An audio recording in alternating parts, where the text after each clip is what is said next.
But in case if all of y'all are, or any of y'all are feeling sleepy or drowsy, we do have an activity to wake y'all up. Yes. So we'll start. Yeah, let's get started, I think. Yeah, let's get started. Let's get started. Could we please have the presentation on the screen? Yes. If we could have everyone's attention, please. So we have a small activity, and I would like for everyone to look at the screens. Yes. So we're going to show you a few things on screen. We're going to show you a few products on screen. And we just want your opinion on whether you think this is an inclusive product, right? It could be any reason. So a shirt. Is this inclusive? No. Okay. Why? Why not? Buttons. Shirt with buttons, okay? Okay. Yeah. Yeah. So why aren't buttons inclusive? What's wrong with buttons?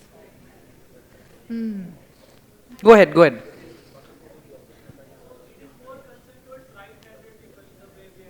Okay, concerned more towards right-handed people. That's definitely one reason. Another thing is that people with motor impairments find it difficult to use buttons. So a very easy solution for this would be to have Velcro instead, or magnets, with buttons just on top but not actually being the functional way to button up, right? So that's just one example. Next. That was a simple one, right? What about this? A bus. Inclusive, not inclusive. Doesn't have a ramp, okay. Sorry? I'm sorry, you're not very audible.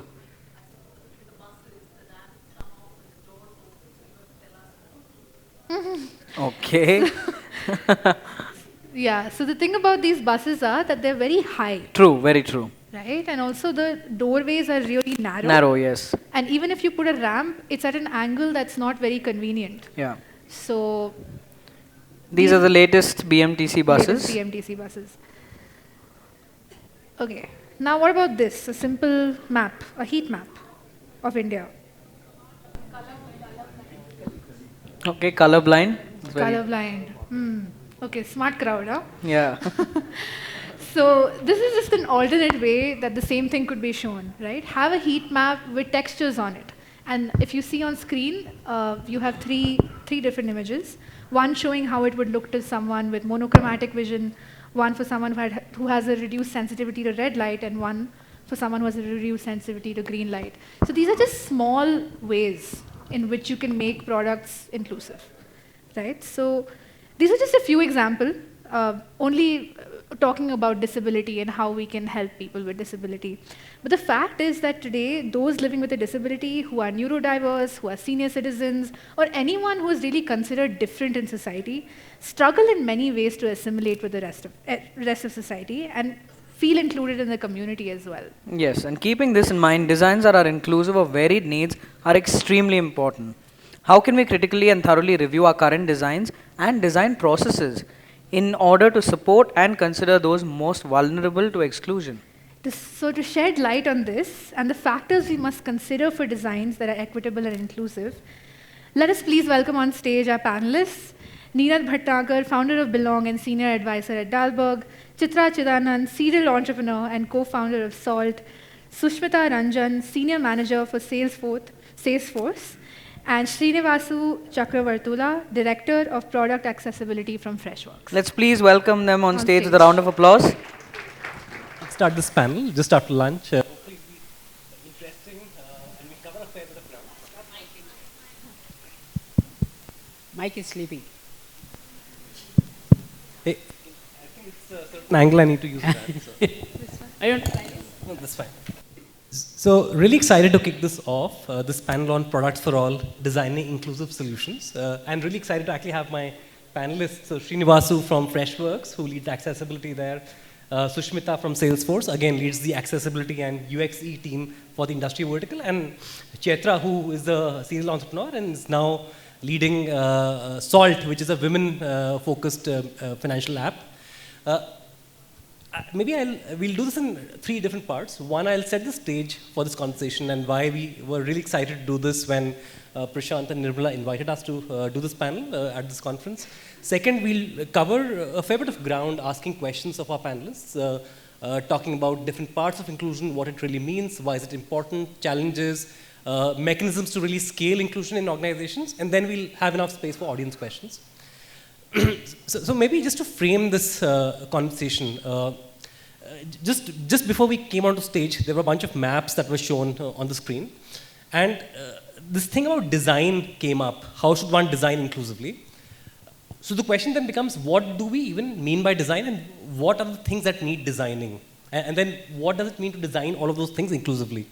So even though this panel is about products, if you look around us, in our organizations, in our life, there are many, many different things that actually get designed, either intentionally or unintentionally, right? So it could be products that we use, services that we use, policies that we may experience, the design of which shapes our experience, right? Spaces, all of these things are designed. Even the absence of intentional design is actually a choice that gets made oftentimes. And it becomes really important to think about who are we leaving out when we don't design for them. And you can leave out people either because a certain thing is not accessible, but also you might leave out people because that thing is not meant for them. It is not solving for the unique need. So there are 2 pathways, and through this panel we want to cover both. One is the accessibility kind of pathway, and the unique need pathway.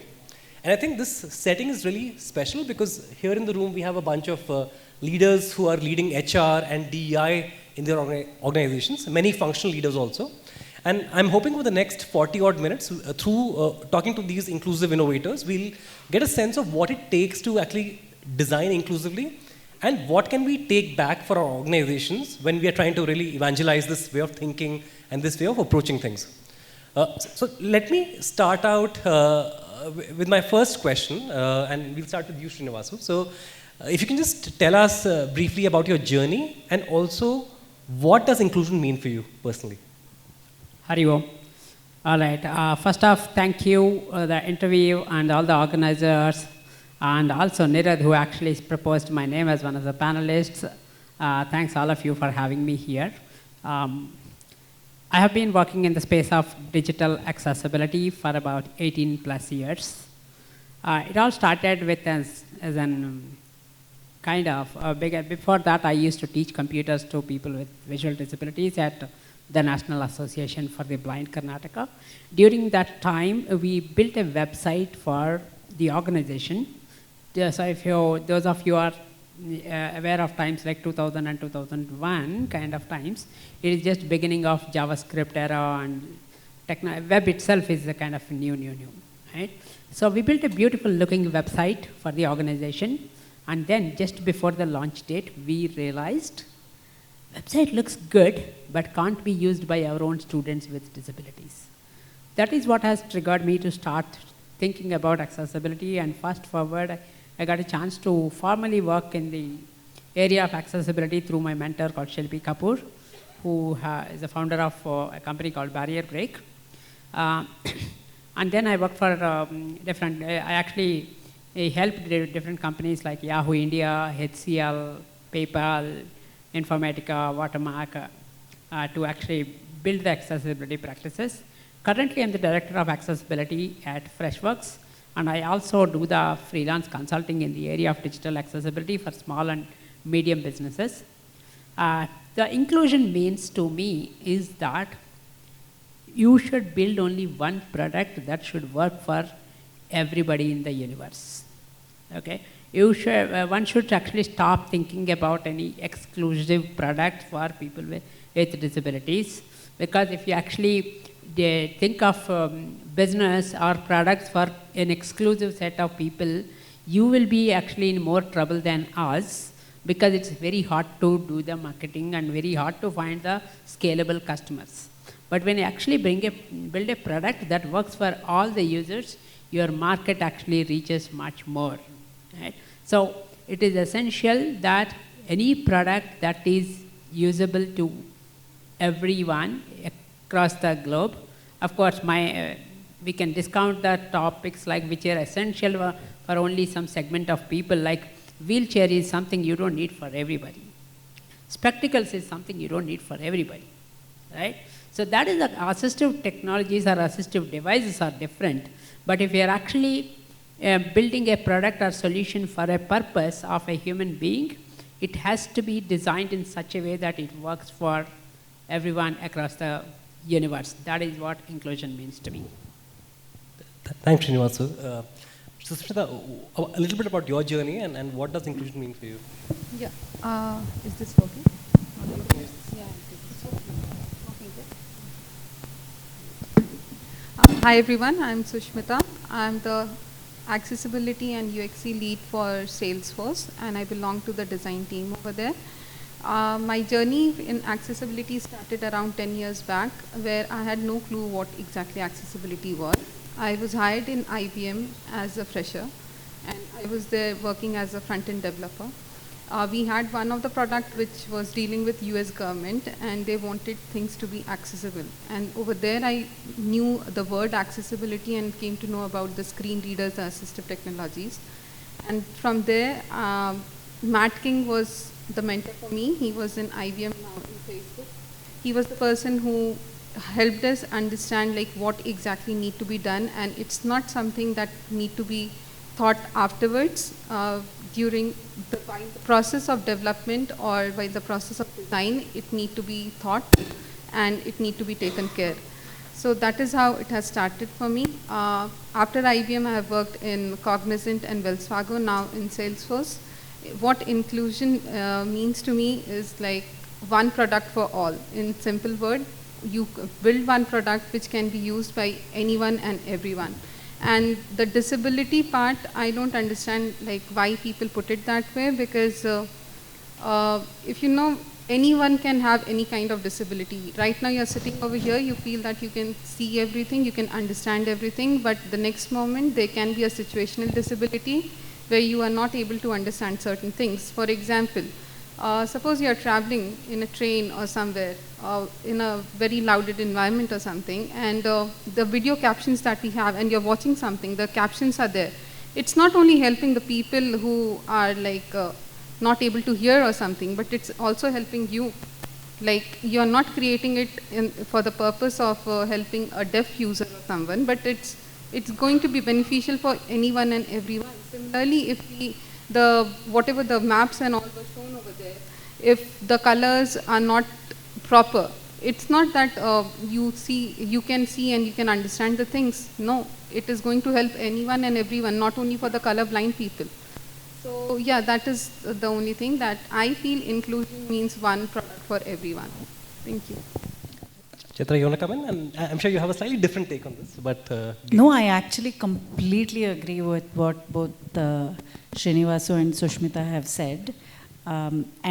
So, my name is Chaitra. I run a startup called Salt. And the reason Salt was born was because we saw that most of the fintech apps in India, other than payments, had about 95% male users. But you know, everybody, money flows through all of our lives, whether we are men or women, whether we earn it or we don't earn it, women handle money.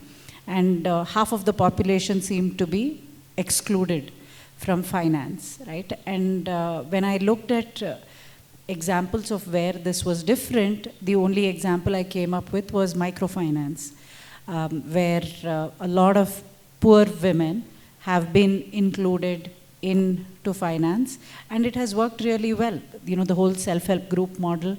And if you even just double-click one level and find out the impact that it had on not just the woman's life, but her entire family and her catchment area, literally, right? It's phenomenal. So a simple, like a small story, I'll take 20 seconds to say it. My parents come from rural Karnataka. And my mother's cousin's wife reached out to her sometime in the 90s, mid-90s, saying, you know, basically she was having trouble paying 50 rupees for her child's school fees. And they had 100 acres of farmland, but rain-dependent farming, they couldn't, you know, the cash flow was a difficulty. My mother went in and helped them set up a small self-help group. 15 women came together in this remote village. and they started saving 10 rupees per week, right? Fast forward 25 years, she has 3 children. One of them's a software engineer in the US. Her daughter is just finished her master's in Germany and works for Apple. Her other daughter works for BMW in Bangalore. And all these 3 kids grew up in the village till middle school and high school, right? So she went from, and you talk to her today, she attributes the success of her 3 children to that 10 rupees that she started saving with those 15 women. And what it does is it gave her dignity, it gave her power, it gave her a say. She was able to get her husband to mend his wayward ways. You know, it just transformed not only her life, but her family's life. So that really was my inspiration, that why should it be only for poor women? I think we deal with so many ills in society which can be, boiled down to literally the ultra-patriarchal nature in which we have all grown up, right? So if there is true balance that needs to come into society, then money needs to play, and money decisions need to play in the hands of women, and how do you make it inclusive? And as Srinivasu said, it's not about, I think the hardest challenge for me has been when I go and talk to investors and stuff, no matter what I say to them, they bucket Salt as a niche platform, catering to a niche customer.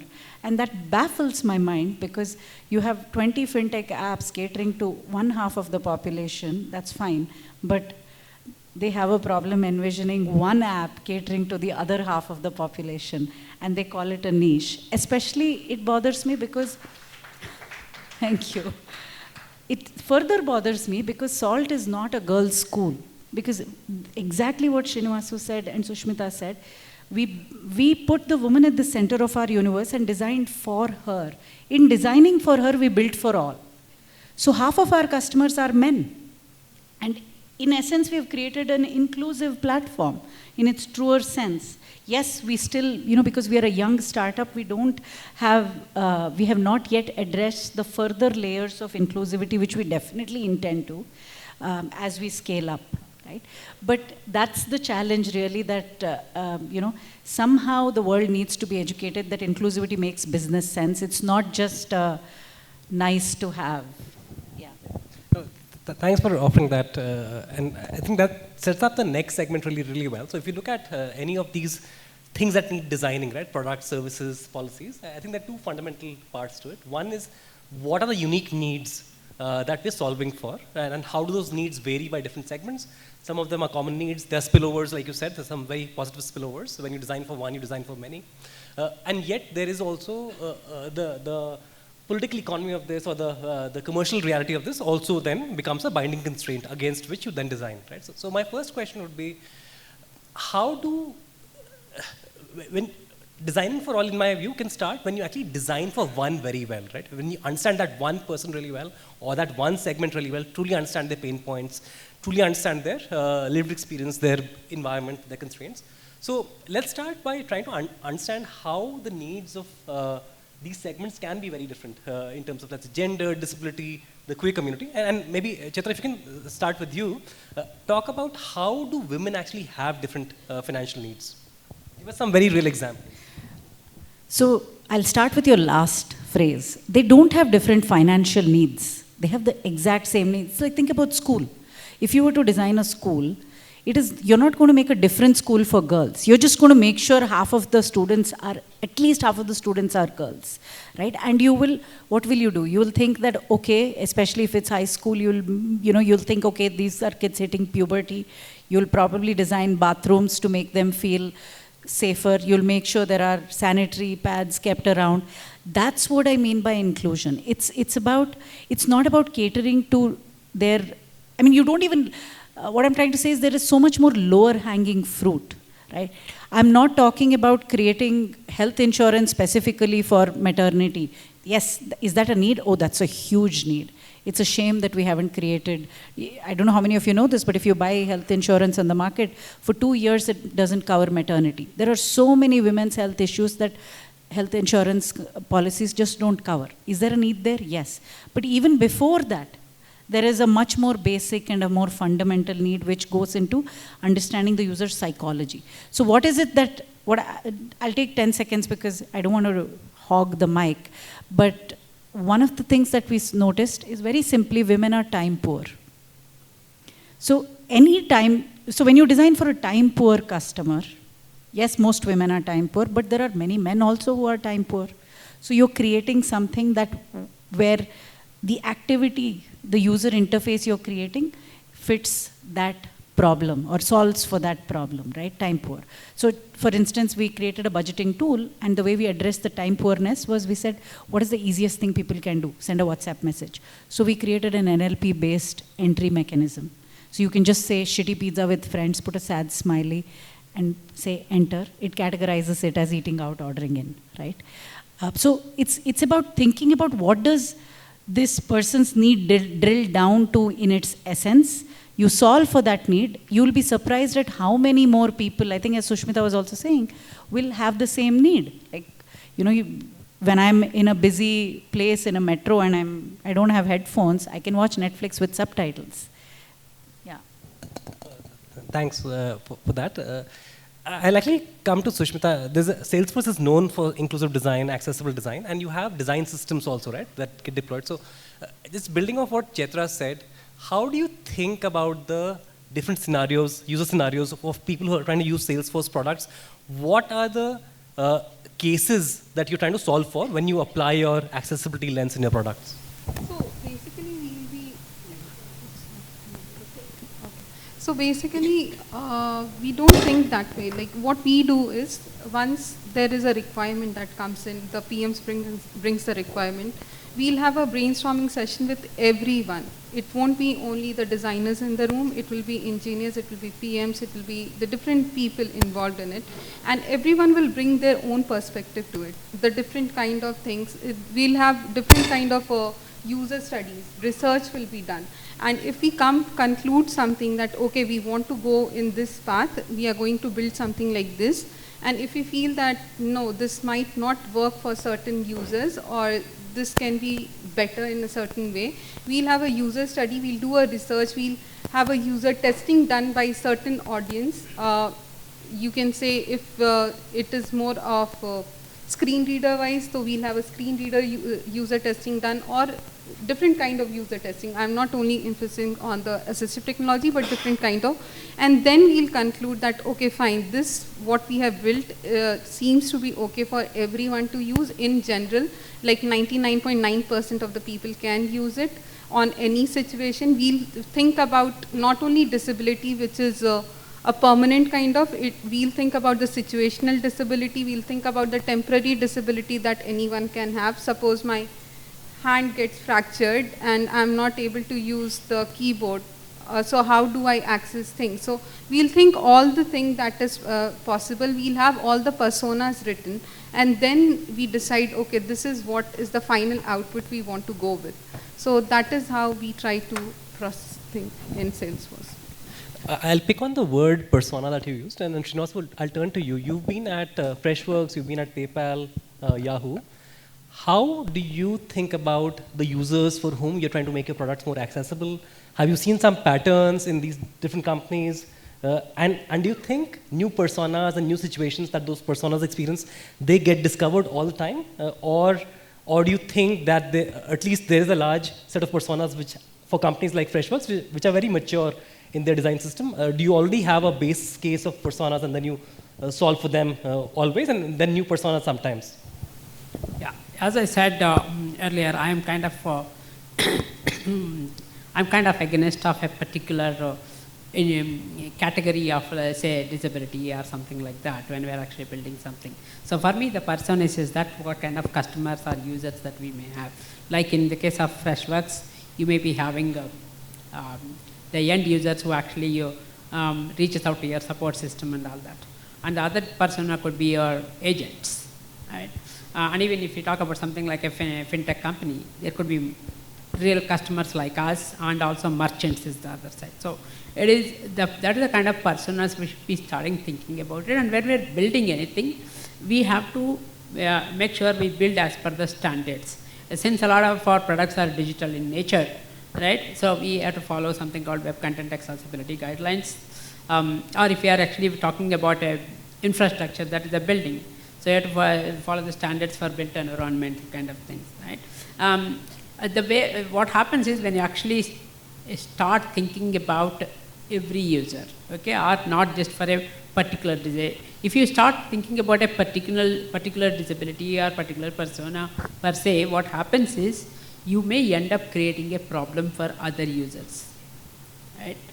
So for instance, if actually in the interest of people with low vision or elderly, let's say I want all the interfaces to be in black and white so that you don't have to worry about the contrast problems. And let's say if I build Amazon with black and white, okay, or Netflix with black and white, right?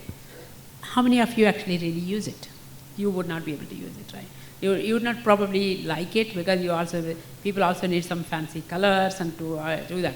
But when you actually start thinking about how do I make the colors better, you will go and look at the standard document, and then you will be able to pick the standard, okay, 1.4.3 color contrast, right? So that actually works for all the users, right?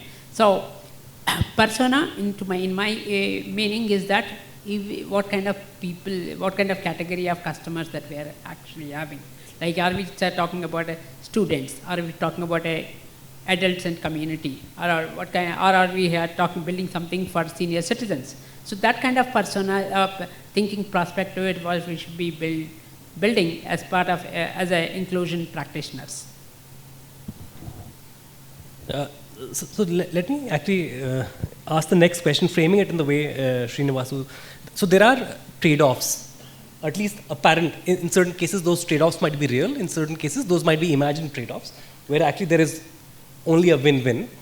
So there's, once an organization decides that they do want to design inclusively, there needs to be a business case for it, which has two components, right? One, there's a revenue side to it, there's a cost side to it, right? Yes. Now, maybe I'll ask about the revenue side of it to you, Chaitra. So you touched upon how there's a lot of investors who maybe feel this is not a large enough market. Let's say women and fintech is not a large market. Just help us, very clearly understand how big these misperceptions are, that these are very, very large markets. And why do you think it's so difficult for investors, let's say a VC, or even let's say the internal budget committee to understand this? What's really, is it not apparent? So, part of the problem is the customer, right? And why do I say that part of the problem is the customer? When you're trying to crack basically getting women to manage their money is a new habit that you want to create in them. Today they're not doing it. And all of us know that anything that involves behavioral change is a very difficult thing to do, right? It needs certain forcing functions.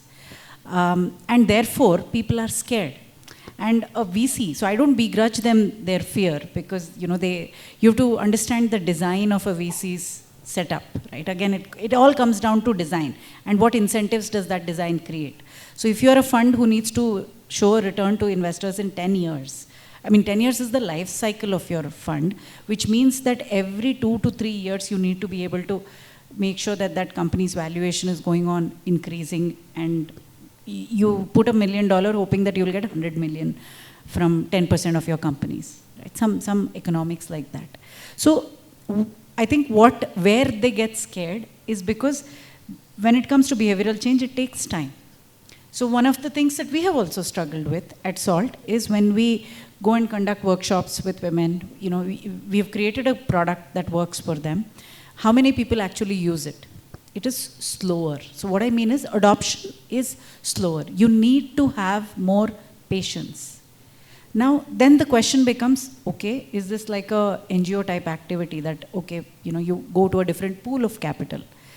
The answer is no, actually. There is a use case for the other pool of capital, but where the case that I have seen is that patience still makes business sense, because what is different with women or a time-poor customer, any time-poor customer, is once they trust your platform, they give you their entire share of wallet.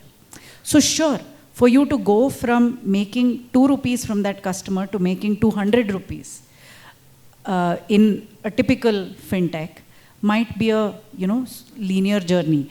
Like let's say it'll take you 3 months to get that customer to that point on our platform. But once they get to that point, they'll give you that full 200 instead of just 2 rupees, which other platforms earn. So one of the problems that I know, because I used to run Simple, which was my first fintech startup, which had no gender lens to it, I know from looking at my data that men are more or less reliable customers in that sense. They are less loyal. They are much more open to trying out other things. Women, on the other hand, they don't want to, they'll take their time in making a choice, but once they do, they stick to it and they make the most use of it. How did I see business sense in it in Simple? One of my biggest problem was people who discover Simple on Zomato, they would only use it on Zomato. But when I started getting women customers on board, I saw that they would take time to sign up, 3 more months or 4 more months. But once they sign up, by the time they signed up, they knew that, oh, this can be used on Big Basket also, Book My Show also, and they signed up because they saw that value. Right? So that's why it goes back to understanding the behavior, and there is a business value in that, definitely. Like on currently, I'll give you 2 numbers. Typical average SIPs in India is about 2,400 rupees. On our platform, average SIP is 14,000 rupees. Average order value on gold typically in India, and particularly on JAR, is about 80 to 100 rupees. On our platform, it is 800 to 1,000 rupees. So that is the difference, but you need to have that faith that yes, this will come later, and I think that's where, because there's an absence of patterns, we all make decisions based on past patterns. So to get that, to create the first time pattern, it always takes a lot more courage and leap of faith, and I think that's where we need to buckle up and do it.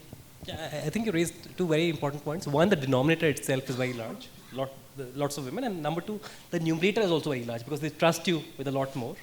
And so I want to ask 2 questions, again on the business case side. One, again, a revenue question, which I'll ask to Sushmita. The other is the cost question, which I'll ask Srinivasu. So on the revenue side, CHAITRA talked about the B2C case for women first fintech app. Sushmita, from your vantage point, Salesforce is a SaaS product, right? It's a B2B product. How does your team think about, or how does the leadership at Salesforce think about the business case for accessibility in a SaaS product? So in Salesforce, like the leadership, they are very particular about accessibility because they have competition in the market and the competitors are very much accessible. So currently we are entering in the fiscal year 25 and we had a goal that everyone has to write, and Mark Benioff has a goal in which the first bucket was the trust bucket, and in the trust bucket the first point he mentioned was the things need to be accessible. So it's not that we only think about accessibility, it's the leadership over there are very particular that the things need to be accessible, otherwise we are not going to achieve what we want to. They want to become a #1 AI CRM company, but they know to become that, the X factors that will help them out to do all those things is the accessibility. Because currently if you see, there are lot of users who are not, who have different kind of disability. So you just can't think that, okay, if we leave certain kind of people and we'll be good in the market. No, it cannot happen. You're losing certain chunk of people, and that might be a X factor for the other company to jump in and say, hey, we are good at it, and now this is what we are going to do, and you will lose the customer and you lose the business. So over in Salesforce, at least I can say, talk about Salesforce, that leadership and everyone is very particular. That's the reason they don't think about accessibility as something that they have to do later on. It's in the process, it's in the mindset of the people. It's a shift left mindset that they follow, and everyone from the leaders, from the PMs, from the engineering, from the design side, or you talk about the technical support team also, everyone is aware, everyone has things documented properly in an inclusive way so that it can be understandable for anyone and everyone. So almost a starting point and very well codified. Srinivasu, I'll come to your trade-off question. I thought that was really, really interesting, and there are 2 parts to the trade-off, right? And then tell me if this is the way you also think about this. The first is, if you build X, which adds value to a segment 1, it also reduces value for segment 2, and that might, in quotes, might be a more mainstream segment. So that's the first. But The other trade-off also I've seen is where companies have only so much development dollars, right? Only so much money. Then the question is, what kind of feature should we prioritize, right? Should we prioritize a new feature for the mainstream, even if there are no negative spillovers? So how have you seen this trade-off discussion pan out in the different companies you've been in? Right. So first of all, accessibility is not a feature. It is a practice for everyone to actually follow. And accessibility, in fact, when we do the trainings and actual discussions, one of the things we talk about myths around accessibility, and this definitely comes about the costing, right? A lot of people will think accessibility is an expensive and costly affair, okay? It could become true. It is actually true in case when you actually think of accessibility as an afterthought. You build the whole product. Let's say if this whole Taj Hotel, if it has built with all the barriers in mind and created in such an inaccessible way, right? And suddenly the government will come and tell them your property has to be accessible. Then the retrofitting and all would be much more difficult, because although you may be using your existing resources to rebuild some things, but you have to pay for them, right? So if you actually, the more later you think about inclusion or accessibility, it is going to be that expensive. But if we think at the beginning, at the design stage, or even I would go back and say that at the product conceptual stage itself, then your cost is going to be, I don't say there will not be any additional cost. There will be certainly some additional cost when to consider accessibility for all users, because even if we talk about the digital world, since we are in the era of dynamic interfaces and all that, there will be certain amount of coding which is meant for a specific users, right? Like if you have to make the real-time events accessible on a digital platform, you need to use a technical specification called ARIA, which is a bit of an additional coding, if not entirely, but a bit of it. So that is a little additional time, which is fine as compared to spending so much of money of rewriting the whole product for accessibility, right? Like Sushmita said, it is actually very important that we need to have the commitment from the leadership, and because one of the things in my experience I've seen is that you have your developers or designers who have all intention to make things that are in accessible way, but oftentimes they get to see that we are not getting enough time to do it. We are not even asked to do it, right? While one of the things I actually tell my developers and all is that, okay, nobody has to ask you to do anything. At least whatever code that you are writing, write a semantic code. Even if you are copy pasting the code, you can feel free to copy paste the code from anywhere. That is a common Creative Commons license kind of thing. Okay, you are not writing an exam. Nobody will say that why did you copy this code, okay, unless something is proprietary to somebody, right? But even if you copy paste something, you copy from the source that is actually accessible.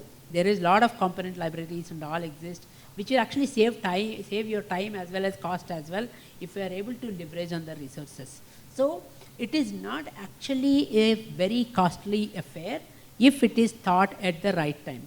But now people will ask me, okay, we are already in 2024 and the digital world exists from 1990s, right? Now, what do? I have a product for almost 20 years. What do I do with that if I didn't know about accessibility at that time? Fair, not a problem. So in such a case, what you need to do is, if you actually do everything at one go, if you decide to make it fully accessible at one go, your cost may increase. But what you should be doing is that, first you need to identify how accessible or how inaccessible that platform or product is, and then plan a phase-wise approach. If you are actually going to retire some of the features in the very near future, maybe around 6 months to 1 year, you don't have to do anything about it. Okay, tell the customers, we are actually upgrading to a newer thing. You can actually sign up for that. Okay, this is you don't really have to, because certain times for a very legacy platforms, you end up spending about 3 to 4 months in retrofitting itself. Then if you are actually retiring that product very soon, there's no point in investing on it. But for other things which are going to exist for a longer time, you don't have to fix everything at one go. Okay.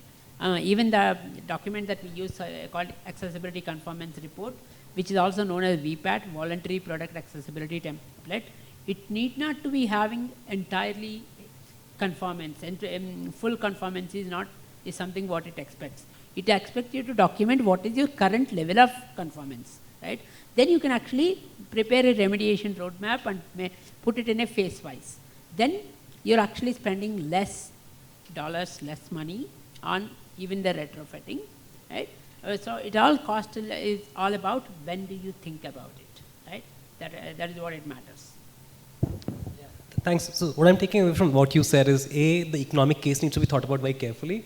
Things are often less expensive than they sound. A lot of stuff can be reused, and if you build from day zero, then it definitely costs less than it would otherwise have. So which brings me to maybe the last question, depending on how much time we have before we open it up to the audience. A lot of the room here, the participants in the room, the delegates in the room, are senior folks in HR and DI teams, also some functions. So all three of you have engaged in inclusion in your companies, in your products. And one key role is to actually convince external stakeholders that this is worth doing. For you, Chaitra, convincing investors that this is actually a very big market. For you, Srinivasu and SUSHMITA, maybe internal stakeholders or even clients, right, that you're trying to deploy your solutions with. So what are one or two things practical things that you think actually work that the room can take away when they are trying to advocate for inclusion with their leadership, with the business functions? Because one of the theses that we have is actually in this panel and also the workshop we did yesterday, that actually insights on unique customer needs can be a superpower, and the DEI teams and the HR teams actually can be custodians of that insight. And through that, they can drive inclusive product and service design in the companies, which will require evangelizing this whole frame, right? So what are one or two things that have worked well for you? Chaitra, can we start with you? So basically what you're asking is, what is the business case for inclusion? And how do you convince Right, yeah. Look, I think one is, sometimes there is a commercial aspect to it. Like what I was saying, the thing that I keep trying to tell investors is this whole share of wallet. Meaning, yes, it might take me 3 or 6 months to acquire that customer, but once I do, here's how much money I make. Then sometimes it is the reduction in cost, as what Srinivasu was saying. You plan it ahead of time and you make it inclusive. I actually think that if you're especially, look, at the end of the day, the essence of what we are saying is thoughtfulness. Thoughtfulness in the very beginning in every single thing that we do. Now, as a population, if we become thoughtful, that's only going to help all of us. So I think where some small things can be done is have some established guidebooks, right? Some practical things that I call it frameworks for thoughtfulness. Whether it is in the design of an organization, the design of digital products, the design of interfaces, it could be anything. I'll give you a small example, what I mean by that. Actually, 2 examples, quickly.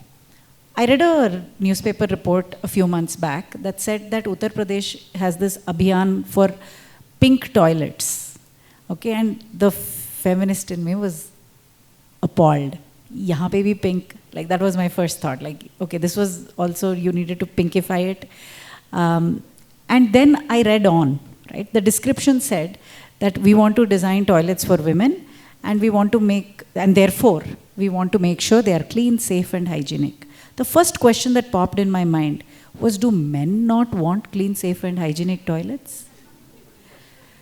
Right? So it goes back to that, thoughtfulness. When you think of the entire population, then you actually think, okay, it makes sense that everybody needs clean, safe, and hygienic toilets.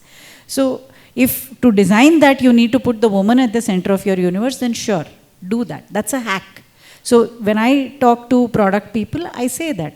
And I have experienced this myself, right? When I conduct customer service or when I do user research, I actually get my product team to talk to 80% women and only 20% men. And I have seen this firsthand, that 20% men give me more or less a homogeneous input.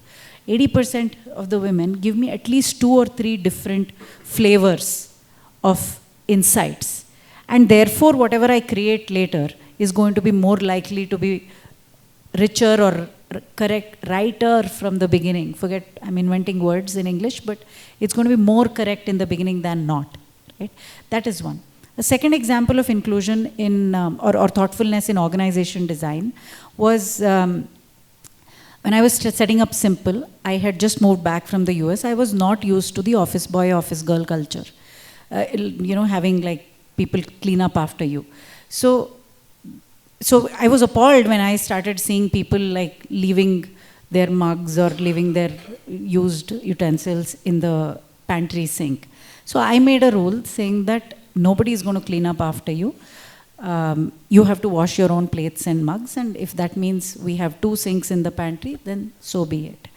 I also made sure that one of the other things I realized was that I wanted gender parity in, like I wanted to bring in gender blindness from within the workforce, right? How can you do it? Like my thought process was that there are things about women that men are uncomfortable about. Menstruation, a topic, right? Like there are many things like that. So I said, the policy that I made was, we will have gender neutral bathrooms. So there'll be pads in every bathroom. That combined with this, I just made these policies and I forgot about it. There were 2 things that happened a couple of years later. One was, new admin came, he removed the wash your own utensils thing and he sent out an email. I got 100 emails opposing that move, saying, no, we want to wash our own plates. It is the most equalizing thing in this company because CEO bhi line mein khada hota hai, janitor bhi line mein khada hota hai, everybody feels so equal, that's an amazing thing. And I did, until then, theoretically I knew that this will have a bearing on culture, but it had such a bearing on culture and how people sensed, had a sense of pride, I was really amazed by it. Right? And there were guys who used to come up to me and say that, Chaitra, now when I go home, my mother is coming, she's gone away for a week, I have cleaned up the house for her, so that when she comes, everything is clean. Or another guy came up to me and said, now at home also I started washing my utensils so that my mother and my wife don't have to do it. So I started seeing these ripple effects of, and how do I put a price to it? I don't know. I think it's something that all of us should just do. That reminds me of this thing about how we shape our buildings, then our buildings shape us, right? The kind of environments we create have very, very long-term effects. But you were sort of privileged in that sense. You were the entrepreneur, you could call these shots, right? But oftentimes, coming to maybe SUSHMITA, we are embedded in large organizations where the team that's really driving inclusion is maybe 5% of the total company, right? And you have actually budgets being controlled by other people and so on. So in a company like Salesforce, what tips and tricks might you have for the room? So basically, we have lot of awareness session. So we make sure like we do lot of enablement session, not only for engineers or for a specific role, we do it for everyone. So the onboarding also that happens when a person joins, we'll have a accessibility session dedicated. So whoever comes in from the first day, they know that this company is thinking about accessibility or the inclusion. It's not the accessibility thing we say that inclusive topic, including everything. So we try to create as much as awareness as possible, and also like it's very important in company like Salesforce or a bigger organization that the leadership understands you. The leadership is ready to invest on this.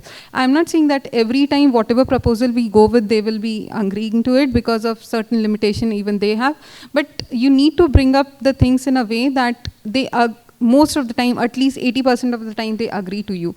So basically, we go with the thing like there are certain applications which need to be used by the internal users only, right? But we have employees who are not able to use your own product. If the people are not able to use, how are you going to sell it in the market? So that is one thing, like the awareness and the enablement session that we try to give and bring in the table so that people agree to it. So the kind of things that I do in my current organization or even the past, I'm a person who otherwise very talkative and talk about all the fun things and all of that, okay? But when I actually do in my organizations, I kind of talk a little less. when it comes to sessions or trainings and kind of things. Like a gentleman has actually given you all an assignment before lunch. Any of you remember what is the assignment? What you're supposed to go after going home? Without mouse. So what I'll do is I actually have my people use their own applications, including even if you want to apply for a leave kind of things. I will give them some examples of different people with disabilities or simulations kind of thing. I will have them actually literally experience it. Because one of the things I felt in my early days of career is that no matter how much lecture you give, people will come and listen, have snack and go. But, yeah, thank you. But when you actually make them feel why it is important, and they will definitely keep, it goes into their mind. So the more of my things, even one of the things I keep doing is that often I do like a breakfast meets with the developers. So anyway, one of my tricks that I use in any company that I join is initial first few months, I don't even go to the leadership. Although I send them emails and introduce myself and all of that evangelism, I do that, but I actually make friends with people who actually develop or QA or design.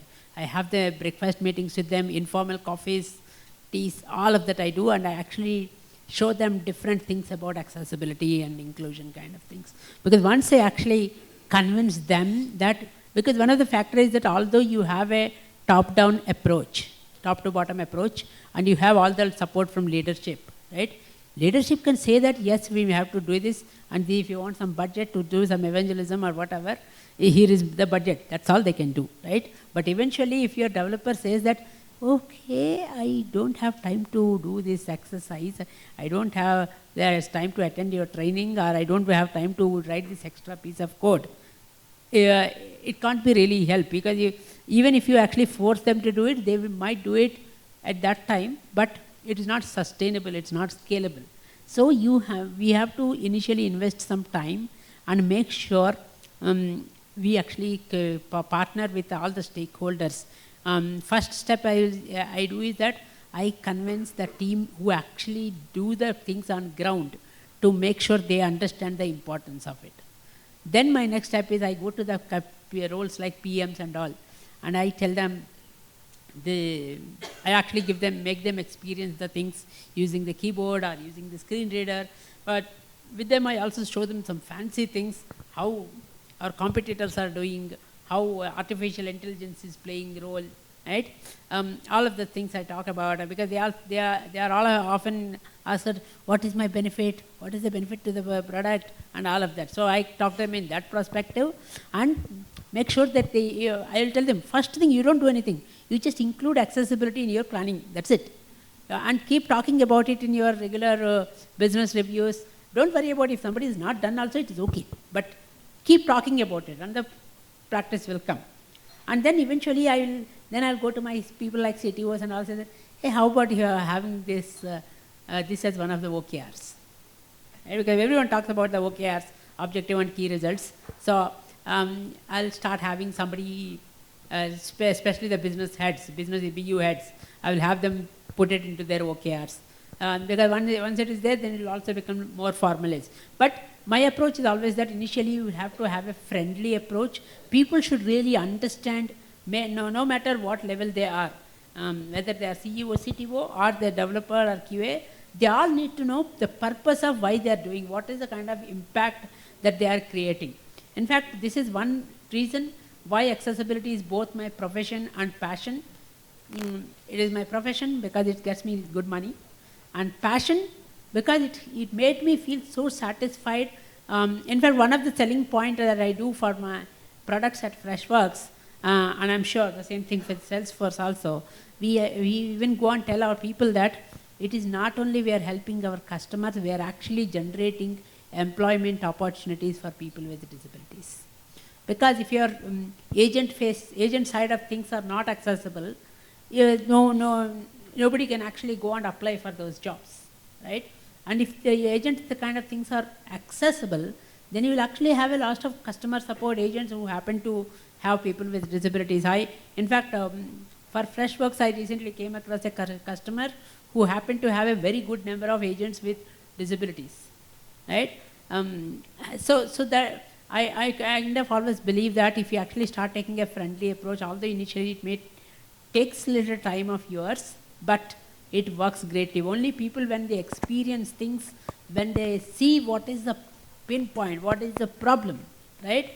Like I was telling somebody over the lunch about when you actually get into your car, try and use the infotainment system by closing your eyes, right?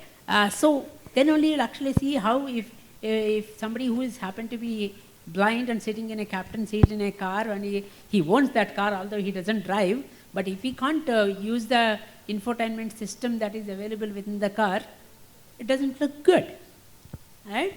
So only when we experience things, we will be able to start thinking about why is it so important, right? So this is the kind of approach that I take.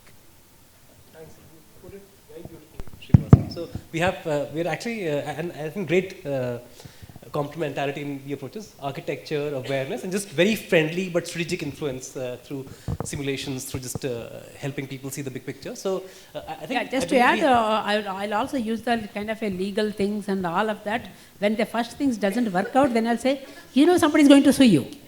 Yeah. And the stick as well. So we are out of time, but can we take maybe one question? Just, okay, one question from you.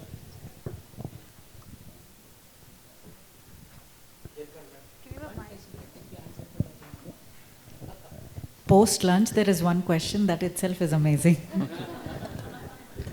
Hey, hello everyone. My name is Amit. It's a brilliant conversation. I think I was very engaged after lunch in whatever you just said. I think when we talk about diversity and inclusion, the spectrum is very wide, and I think today's focus has been on gender and persons with disabilities. And persons with disabilities are also called as the world's largest minority. Now, one of the observations I have, and this is a particular question to Srinivas, I've been very engrossed in whatever he said. As organizations, we are very focused in bringing a very diverse, range of candidates into the organization. Women, people with disabilities, LGBTQ+, veterans, single parents, so on and so forth. But one of the things which I have noticed is once these candidates come into the organization, many of them don't have a defined career path for themselves. All right, it is often seen that some of these candidates, these individuals, are at par with able-bodied individuals. So what happens is they come into the organization, they stay with the organization for many years, they leave the organization without much of growth. I call this as the revolving door effect. People come in, they stay, they leave. So Srinivasu and to the panel, I mean, what is your advice to organizations as to how we can create a defined career path for, a diverse set of individuals, and what has been your experience in dealing with such cases that you come across? All right. So I will start off with some of my thoughts, and I'm sure Sushmita and Chaitra will have more thoughts on it.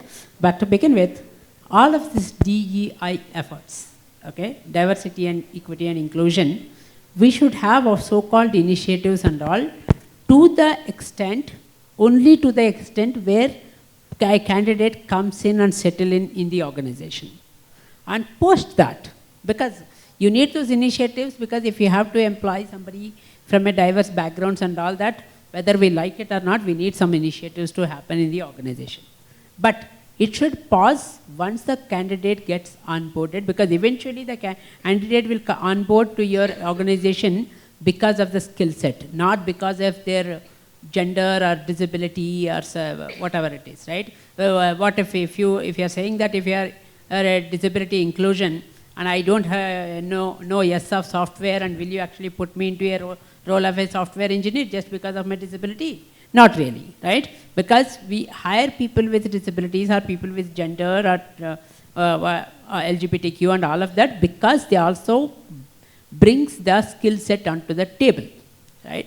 And that is the primary thing. Although we actually say for the numbers and for all of the fancy purposes, we use that, okay, we have hired so many people with disabilities and all that. But all of these initiatives should actually pause when the candidate comes on board. Then you should actually include the same career path that you do it anybody else. And you should stop thinking that this candidate is a person with disability or XYZ. right? And only thing is that you need to keep that in mind to ensure that the person gets the reasonable accommodation as and when needed. Okay, but that is it about. But beyond that, you should actually have the same kind of procedure that whether it is about the career path and getting promotions, or even in the case if somebody is getting suspended for whatever grounds of reason due to the ethics or whatever things like that, it has to be same.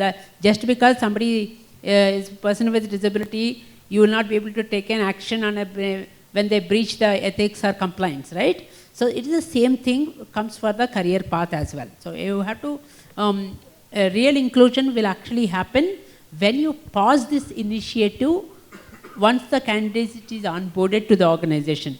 Of course, you can have a friendly conversation about that particular disability, or how you will actually enhance your initiatives and all of that. You can make them part of your advisory boards and all of that. But as soon as and when it comes to their own job, it has to be at par, because they have got the same skill like any other counterparts. So then you will actually be able to solve this kind of problem. Anybody else want to add? No, I guess you put it in a very good way, Vasu.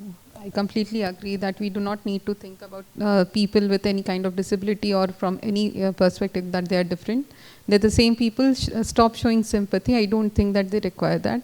It should be more empathy-wise. That's it. The only thing I will add to what both Sushmita and Srinivasu said is make sure that there is bias minimization methodologies. Because this is particularly in the context of gender. Patterns of behavior, like women and men have sometimes exhibit different patterns of behavior, right? A man, and stereotypes exist for a reason. So know that stereotypes exist for a reason, but don't apply stereotypes everywhere. But because they exist for a reason, design to counter them. So just, have the space, allow for crying, allow for emotion. You make it inclusive for women when you allow for these things. Make sure you have representation of these people that you have included in panels that decide on OKRs, that decide on what constitutes merit, promotions, etc. Because there are points of view there, it needs to come in so that the right kind of merit is rewarded. Because we all know that, the largest of the large organizations when it comes to women, they promote men more than they promote women. Very simply, it's because crying babies get more milk. Men just go and ask. Women don't, right?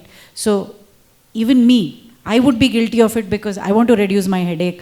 There's a guy throwing a tantrum saying, I'll leave if you don't give me a promotion. The woman is sucking it up and doing. I am psychologically incentivized to be like, acha chalo, tum promotion le lo, please adjust kar lo, right? So I think these are the things that the HR leadership especially needs to offset for. But rest, I think Srinivasu covered it brilliantly. Thanks both Srinivasu, CHAITRA and Sushmita. Thank you for being here. This was wonderful. Truly loved the conversation. And thank you for the audience. I think this is brilliant. Thanks everybody. It's nice to be here.